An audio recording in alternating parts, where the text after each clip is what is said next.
സംസ്ഥാന സഹകരണ ബാങ്കിന് കീഴിൽ ജില്ലാ സഹകരണ ബാങ്ക്, പ്രാഥമിക ബാങ്ക് എന്നീ ക്രമത്തിലാണ് സഹകരണ ബാങ്കിംഗ് മേഖല കേരളത്തിൽ പ്രവർത്തിക്കുന്നത്. 1604 പ്രാഥമിക സഹകരണ ബാങ്കുകളും 15,287 പ്രാഥമിക സഹകരണ സംഘങ്ങളുമായി സജീവമായിരിക്കുന്ന സഹകരണ പ്രസ്ഥാനത്തിന്റെ സ്വാധീനം വ്യക്തമാക്കുന്നതാണ് ഇവയിലെ മൂലധന നിക്ഷേപം. 1,60,000 കോടി രൂപയുടെ നിക്ഷേപമുള്ള സഹകരണ പ്രസ്ഥാനങ്ങൾ ദേശസാൽകൃത ബാങ്കുകൾക്ക് പോലും വെല്ലുവിളി ഉയർത്തുന്നതിനിടെയാണ് സർക്കാരിന്റെ ഇടപെടലുണ്ടായിരിക്കുന്നത്. നോട്ട് നിരോധനത്തെ തുടർന്നുള്ള പ്രതിസന്ധി പരിഹരിക്കുന്നതിൽ ന്യൂജൻ സ്വകാര്യ ബാങ്കുകളോട് കാട്ടുന്ന ഉദാര സമീപനം പോലും സഹകരണ പ്രസ്ഥാനങ്ങളോട് കേന്ദ്രം കാട്ടാത്തതാണ് നിലവിലെ പ്രതിസന്ധിക്ക് കാരണമായി പറയപ്പെടുന്നത്. യഥാർത്ഥത്തിൽ ധനകാര്യ സ്ഥാപനങ്ങൾ സഹകരണ മേഖലയെ സംബന്ധിച്ച് സ്തംഭനാവസ്ഥയിൽ നിൽക്കുകയാണ്.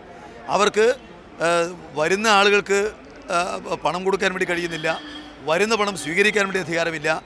നിലവിലുള്ള അക്കൗണ്ടുകളിൽ ഓപ്പറേഷൻ നടത്താമെന്നതിനപ്പുറം യഥാർത്ഥത്തിൽ നമ്മുടെ ധനകാര്യ മേഖലയെ ഉപയോഗിച്ചുകൊണ്ട് ഒന്നും ചെയ്യാൻ വേണ്ടി കഴിയാത്തൊരു നില സഹകരണ മേഖലയെ സംബന്ധിച്ച് നിൽക്കുകയാണ്.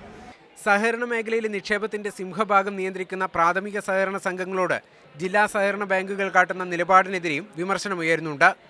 പ്രാഥമിക സംഘങ്ങളുടെ നിക്ഷേപത്തെ സ്വന്തം ഉപഭോക്താക്കളുടെ താൽപ്പര്യം സംരക്ഷിക്കാനായി ജില്ലാ സഹകരണ ബാങ്കുകൾ ഉപയോഗിക്കുന്നതോടെ ഗ്രാമീണ മേഖലയിലെ ബാങ്കിംഗ് സംവിധാനം തന്നെ തകർച്ചയിലേക്ക് കൂപ്പുകുത്തുമെന്നാണ് ആശങ്ക ഉയരുന്നത്.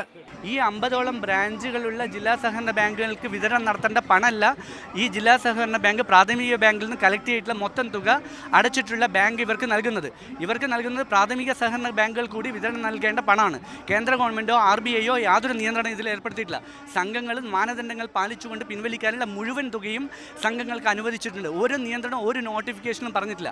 സഹകരണ ബാങ്കുകളുടെ പ്രതിസന്ധി സംസ്ഥാനത്തെ കൈത്തറി, ബീഡി, കോഫി ഹൗസ് ഉൾപ്പെടെയുള്ള മേഖലയെയും താമസിയാതെ ബാധിക്കാനിടയുണ്ട്. മലബാർ മേഖലയിൽ സജീവമായ സഹകരണ ആശുപത്രികളും നോട്ട് നിരോധനത്തെ തുടർന്നുള്ള പ്രതിസന്ധിയിൽ കടുത്ത ബുദ്ധിമുട്ടാണ് നേരിടുന്നത്. മാതൃഭൂമി ന്യൂസ്, കണ്ണൂർ.